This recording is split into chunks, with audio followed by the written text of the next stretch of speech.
In this video, we're going to talk about male anatomy. I have three models here I'm going to show you. This is going to be the main model. Then there will be a cross-sectional model that will put things into a better perspective in that sense.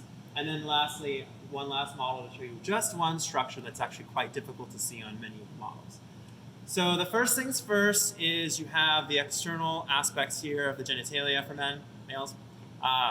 So unfortunately, the penis piece is actually not here, but this is a good cross-section of it, and we'll get to that in a minute. But first, I want to draw your attention to the skin that surrounds the testes, and that is going to be called the scrotum. And within the scrotal sac, you're going to have essentially most superficially this sort of tissue surrounding it. And then when you remove that tissue, as you can see on this side, it exposes the actual structures themselves. So the first thing here, this little structure here, this round structure labeled with an A, that is going to be the testis. It is going to be surrounded by a nice little, I like to think of like a hat, like a fancy wig, that structure that's called the epididymis, where the sperm will mature. And it's going to essentially end up, so it goes from sort of this area down to where this beige structure is. And right there, this beige structure is called the vas deferens, or the ductus deferens. So the sperm's going to travel through the vas deferens up this whole structure.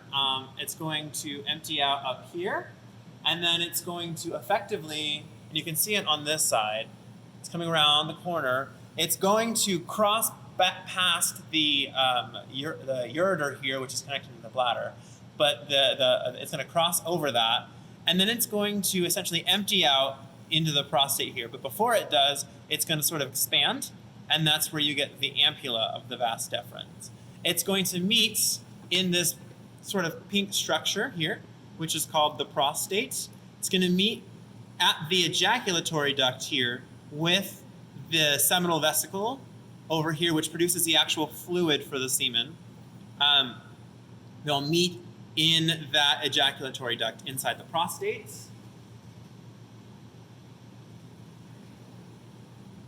And basically, once it goes through that ejaculatory duct, it will empty into what's called the prostatic urethra.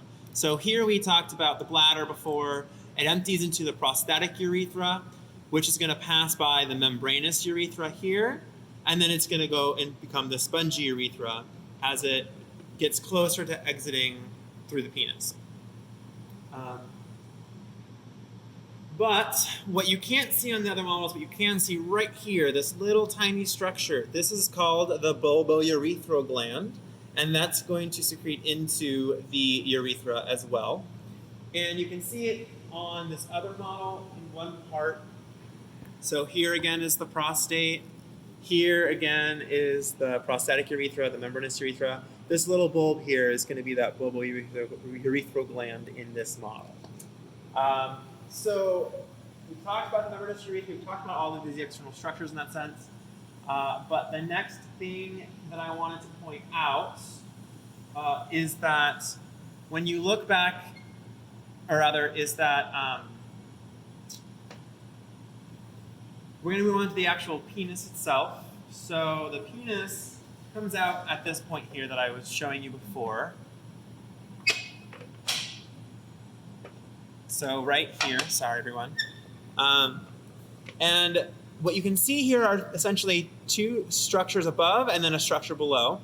So these two structures above are going to be part of the corpus cavernosum. And then the structure below is going to be part of the corpus spongiosum.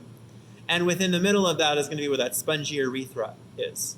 That's one thing I wanted to point out on here. The other thing that I wanted to point out before we get into the penis is that you have a structure called the spermatocord, which is this structure here. Well, rather up here, that's going to eventually wrap around the testis. But over here, you have the spermatocord dissected out. And so here you see the whole thing is called the spermatocord, but within it, you have the vas deferens, and then you have the testicular artery and vein.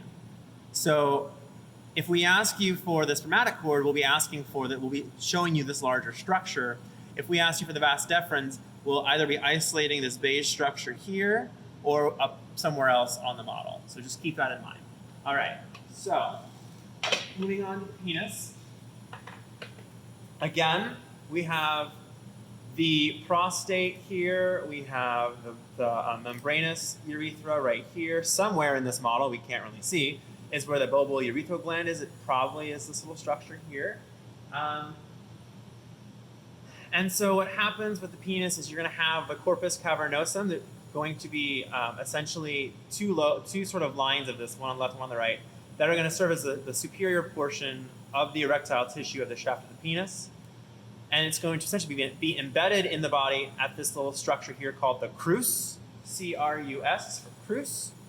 And then below it, where you have the spongy urethra, you're going to have the corpus spongiosum, which again is more erectile tissue and it's spongy. And it's going to be embedded, its base is going to be what's called the bulb right here. And at the very end of the spongy urethra, you have this opening in what's called the glans penis, which is this large structure here, the head of the penis.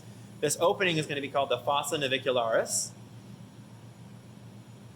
And the last structure you need to know is going to be the prepuce, which is essentially the foreskin that surrounds the glans penis. And that's it.